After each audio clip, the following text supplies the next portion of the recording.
Hello everyone, welcome to Kalyani Revanth blog. ಬನ್ನಿ ಇವತ್ತು Andhra style ಅಲ್ಲಿ ಮೆಂತ್ಯ ದಾಲ್ ಪಪ್ಪು ಯಾವ ರೀತಿ ಮಾಡೋದು ಅಂತ ತೋರಿಸ್ಕೊಡ್ತೀನಿ. ಮೊದಲಿಗೆ 1 ಕಪ್ ತೊಗರಿ ಬೇಳೆನ ತಗೊಂಡಿದ್ದೀನಿ, ಅರ್ಧ ಕಪ್ ಹೆಸರು ಬೇಳೆನ ತಗೊಂಡಿದ್ದೀನಿ. ಈ ಬೇಸಿಗೆ ಕಾಲದಲ್ಲಿ ಹೆಸರು ಬೇಳೆನ ಬಳಸೋದ್ರಿಂದ ತುಂಬಾನೇ ಹೆಲ್ತ್ ಬೆನಿಫಿಟ್ಸ್ ಇರುತ್ತೆ. ನೋಡಿ, ಖಾರಕ್ಕೆ ಹಾಗೆ ರುಚಿಗೆ ಅನ್ಬಿಟ್ಟು 1-2 ಮೆಣಸಿನಕಾಯಿನ ಸಣ್ಣ ಸಣ್ಣದಾಗಿ ಕಟ್ ಮಾಡ್ಕೊಂಡು ಹಾಕೊಂಡಿದ್ದೀನಿ. ತುಂಬಾ ಸಣ್ಣನೂ ಬೇಕಾಗಿಲ್ಲ. 1 ಮೆಣಸಿನಕಾಯಿನ 2 ಪೀಸ್ ಆಗಿ ಕಟ್ ಮಾಡ್ಕೊಂಡಿದ್ದೀನಿ. 3 ಮೀಡಿಯಂ ಸೈಜ್ ಟೊಮೆಟೊನ ತಗೊಂಡಿದ್ದೀನಿ. ಟೊಮೆಟೊನ ಸಣ್ಣ ಸಣ್ಣದಾಗಿ ಕಟ್ ಮಾಡ್ಕೊಂಡಿದ್ದೀನಿ. 1 ಈರುಳ್ಳಿನ ಸಾಂಬಾರ್ಗೆ ಅಂದ್ಬಿಟ್ಟು ಸಣ್ಣದಾಗಿ ಕಟ್ ಮಾಡ್ಕೊಂಡಿದ್ದೀನಿ. ಹಾಗೆ ಕೊತ್ತಂಬರಿ ಸೊಪ್ಪನ್ನು ಸಹ ಕಟ್ ಮಾಡ್ಕೊಂಡಿದ್ದೀನಿ. ನೋಡಿ, ಟೊಮೆಟೊ, ಈರುಳ್ಳಿ, ಕೊತ್ತಂಬರಿ ಸೊಪ್ಪನ್ನ ಬೇಳೆಗೆ ಸೇರಿಸ್ಕೊಂತಾ ಇದ್ದೀನಿ. 2 ಗ್ಲಾಸು ನೀರನ್ನ ಸೇರಿಸ್ಕೊಂತಾ ಇದ್ದೀನಿ. ನಿಮ್ಗೆ ಎಷ್ಟು ಬೇಕು ಸಾಂಬಾರ್ ನೋಡ್ಕೊಂಡು ನೀರನ್ನ ಸೇರಿಸ್ಕೊಳ್ಳಿ. ನಾನು 2 ಗ್ಲಾಸ್ ನೀರನ್ನ ಸೇರಿಸ್ಕೊಂಡಿದ್ದೀನಿ.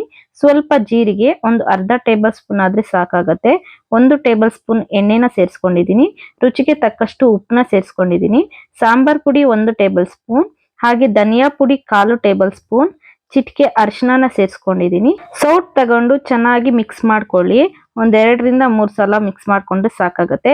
ಈಗ ಗ್ಯಾಸ್ ಸ್ಟವ್ನ ಹಚ್ಕೊಂಡು ಗ್ಯಾಸ್ ಮೇಲೆ ಕುಕ್ಕರ್ನ ಇಟ್ಟು 1-2-3 ವಿಜಿಲ್ ಬರೋವರೆಗೂ ಬಿಡಿ.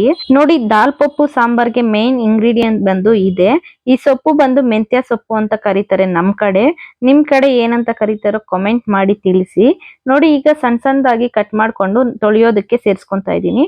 ನೋಡಿ, ಸಣ್ಣದಾಗಿ ಕಟ್ ಮಾಡ್ಕೊಂಡಿದ್ದೀನಿ. ತುಂಬಾ ಏನು ದೊಡ್ಡದಾಗಿ ಬೇಡ, ಸಣ್ಣದಾಗಿ ಕಟ್ ಮಾಡ್ಕೊಂಡು ಚೆನ್ನಾಗಿ ತೊಳ್ಕೊಬೇಕು. 2-3 ಸಲ ತೊಳ್ಕೊಂಡು ಚೆನ್ನಾಗಿ, ಎಷ್ಟು ಚೆನ್ನಾಗಿ ತೊಳಿತೀರೋ ಅಷ್ಟು ಬೆಟರು, ಇಲ್ಲಾಂದ್ರೆ ಮಣ್ಣಿರತ್ತೆ. ನೋಡಿ, 1 ಈರುಳ್ಳಿನ ಒಗ್ಗರಣೆಗೆ ಅಂತ ತಗೊಂಡಿದ್ದೀನಿ.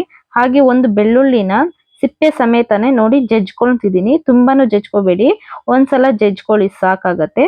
ಕರ್ಬೇ ಸೊಪ್ಪು ಸ್ವಲ್ಪ ತಗೊಂಡಿದ್ದೀನಿ. ಈಗ ಎಲ್ಲ ಒಂದು ಪ್ಲೇಟ್ಗೆ ತಗೊಳ್ತಾ ಇದ್ದೀನಿ. ನೋಡಿ, ಎಲ್ಲ ಸೈಡ್ಗೆ ಇಟ್ಕೊಂಡಿದ್ದೀನಿ. ಅಷ್ಟರೊಳಗಡೆ ವಿಸಿಲ್ ಬಂದಿದೆ. ನೋಡಿ, ಬೇಳೆ ಎಲ್ಲ ಚೆನ್ನಾಗಿ ಬೆಂದಿರತ್ತೆ. ನೋಡಿ, ಬೆಂದಿರೋ ಬೇಳೆ ಇರುವಂತ ಕುಕ್ಕರ್ನ ಪಕ್ಕಕ್ಕೆ ಇಟ್ಕೊಂಡಿದ್ದೀನಿ. ನಂತರ ಒಂದು ಪಾತ್ರೆನ ಇಟ್ಟು ಪಾತ್ರೆಯಲ್ಲಿ 1-2 ಟೇಬಲ್ ಸ್ಪೂನ್ ಎಣ್ಣೆನ ಸೇರಿಸ್ಕೊಂಡಿದ್ದೀನಿ. ಎಣ್ಣೆ ಬಿಸಿಯಾದ ನಂತರ ಸ್ವಲ್ಪ ಸಾಸಿವೆ, ಸ್ವಲ್ಪ ಜೀರಿಗೆನ ಸೇರಿಸ್ಕೊಂಡಿದ್ದೀನಿ. ಹಾಗೆ ಒಗ್ಗರಣೆಗೆ ಅಂತ ಕಟ್ ಮಾಡ್ಕೊಂಡಿರೋ ಈರುಳ್ಳಿ, ಬೆಳ್ಳುಳ್ಳಿ ಹಾಗೆ ಕರಿಬೇವನ್ನ ಸೇರಿಸ್ಕೊಂಡು ಚೆನ್ನಾಗಿ ಮಿಕ್ಸ್ ಮಾಡ್ಕೊಳ್ತಾ ಇದ್ದೀನಿ. ನೋಡಿ, ಈರುಳ್ಳಿ ಎಲ್ಲ ಕೆಂಪಗಾಗಬೇಕು. ಕೆಂಪಗಾದ್ರೇನೆ ಟೇಸ್ಟ್ ಚೆನ್ನಾಗಿರೋದು. ತೊಳೆದಿಟ್ಕೊಂಡಿರುವಂತ ಮೆಂತ್ಯ ಸೊಪ್ಪನ್ನ ಸೇರಿಸ್ಕೊಂಡಿದ್ದೀನಿ. ಮೆಂತ್ಯ ಸೊಪ್ಪೆಲ್ಲ ಚೆನ್ನಾಗಿ ಎಣ್ಣೆಯಲ್ಲಿ ಮಿಕ್ಸ್ ಆಗಿ ಚೆನ್ನಾಗಿ ಬೇಯಬೇಕಾಗತ್ತೆ. ನೋಡಿ, ಯಾವ ರೀತಿ ಮಿಕ್ಸ್ ಕೊಡ್ತಾ ಇದ್ದೀನಿ ಅಂತ. ಹಾಗೆ ಪಕ್ಕದಲ್ಲಿ ಬೇಳೆ ಇಟ್ಕೊಂಡು ಬೇಳೆನ ಸೌಟ್ನಿಂದ ಚೆನ್ನಾಗಿ ಸ್ಮ್ಯಾಶ್ ಮಾಡ್ಕೋಬೇಕಾಗತ್ತೆ. ಬೆಂದಿರತ್ತೆ ಆಲ್ರೆಡಿ, ನೀವು ಒಂದ್ಸಲ ಮಿಕ್ಸ್ ಮಾಡೋದ್ರಿಂದ ಚೆನ್ನಾಗಿ ಸ್ಮ್ಯಾಶ್ ಆಗುತ್ತೆ. ನೋಡಿ, ಬೆಂದಿರೋ ಅಂತ ಸೊಪ್ಪಿಗೆ ಬೇಳೆನ ಸೇರಿಸ್ಕೊಂತಾ ಇದ್ದೀನಿ. ನೋಡಿ, ಬೇಳೆ ಸೇರಿಸ್ಕೊಂಡು 1-2-3 ಸಲ ಮಿಕ್ಸ್ ಮಾಡ್ಕೊಂಡು ಹಾಗೆ ಸ್ವಲ್ಪ ನೀರ್ನ ಸೇರಿಸ್ಕೊಂಡಿದ್ದೀನಿ. ಈಗ ರುಚಿ ನೋಡ್ಕೊಂಡು ಸ್ವಲ್ಪ ಉಪ್ಪನ್ನ ಸೇರಿಸ್ಕೊಳ್ಳಿ.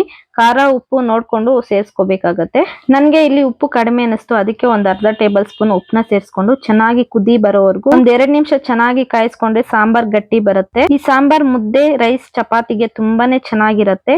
ಇದಾಗಿತ್ತು ಇವತ್ತಿನ ವಿಡಿಯೋ. ನಾಳೆ ಮತ್ತೊಂದು ಹೊಸ ವಿಡಿಯೋ ಜೊತೆ ಸಿಗೋಣ. ಅಲ್ಲಿವರೆಗೂ ಟೇಕ್ ಕೇರ್, ಬಾಯ್ ಬಾಯ್.